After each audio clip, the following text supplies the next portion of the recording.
my miracles, it is another Coffee and Crime, and I'm gonna get right into it. So go ahead and grab your coffee. We're gonna talk some crime. One of the first homicide cases in FBI history was the case of the Osage Native American murders, which to this day still remains one of the agency's most complicated cases. It all began on May 27th, 1921, when hunters in Oklahoma found the badly decomposed body of a 21-year-old woman named Anna Brown, an Osage woman. Her body was found in a remote ravine in Osage County. An undertaker found a bullet wound in the back of her head. Later that day, the body of Charles Whitehorn, also Osage, was found nearby, also shot to death. 2 months later, Anna Brown's mother, Lizzie Kyle, died unexpectedly. On February 6, 1923, Anna Brown's cousin, Henry Rowan, was found in his car on the reservation. He was also shot to death. The following month, a bomb demolished the home of Anna's sister, Rita Smith, her servant Nellie, and her husband Bill. Rita and Nellie were killed instantly, yet Bill died a few days later. Another incident in that same year involved George Bighart. He was dying at home. He was put on a train and taken to a hospital in Oklahoma City by William Hale and Ernest Burkhart. The doctors discovered that he had ingested poisoned whiskey. George Bighart called his attorney, William Vaughn, and asked him to come to the hospital immediately. His attorney arrived and the two had a discussion. No one knew what they discussed, and George Bighart died the next day. His attorney boarded the train back to home, but the next morning the porter went to wake him and found him missing. His body was later found beside the railroad tracks near Pershing, Oklahoma. His skull had been crushed. All in all, 18 Osage Native Americans were murdered along with 3 non-natives. These murders were called Reign of Terror.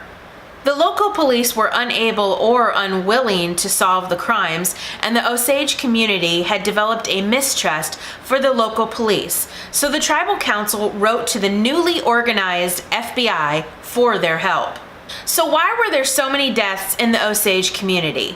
It was thought that the recent discovery of oil on the reservation was the prime focus of the murders.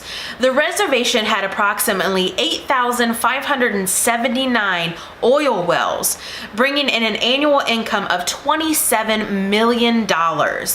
This made the Osage people among the wealthiest people in the world at that time.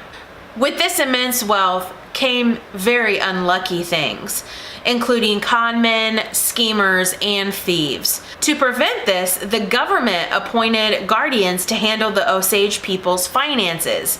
Yet sometimes these guardians were no better. Nearly 600 guardians had swindled $8 million in oil funds. William Hale was considered a suspect for the many murders due to the fact that his nephew, Ernest Burkhart, was married to Anna Brown's sister, who, after her death, inherited $2 million. William Hale was one of many white ranchers who were drawn to the area during the Oklahoma land rush. He would insure his land for $1 an acre, then order his ranch hands to torch 30,000 acres one night. More than 150 people were interviewed by the FBI between 1923 and 1925.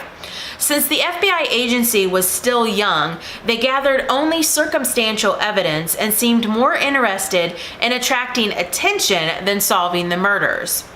Finally, in January 1926, William Hale's nephew was taken into custody. He confessed that William came up with the scheme to have his nephew marry an Osage woman, Molly Kyle. He then arranged for Molly's family, including Anna Brown, Lizzie Kyle, Rita Smith, and Henry Rowan, to be killed one by one so that Ernest could inherit the family's wealth. FBI also discovered that Ernest was slowly poisoning his wife. William Hale was tried in court 4 times before he was finally convicted in 1923.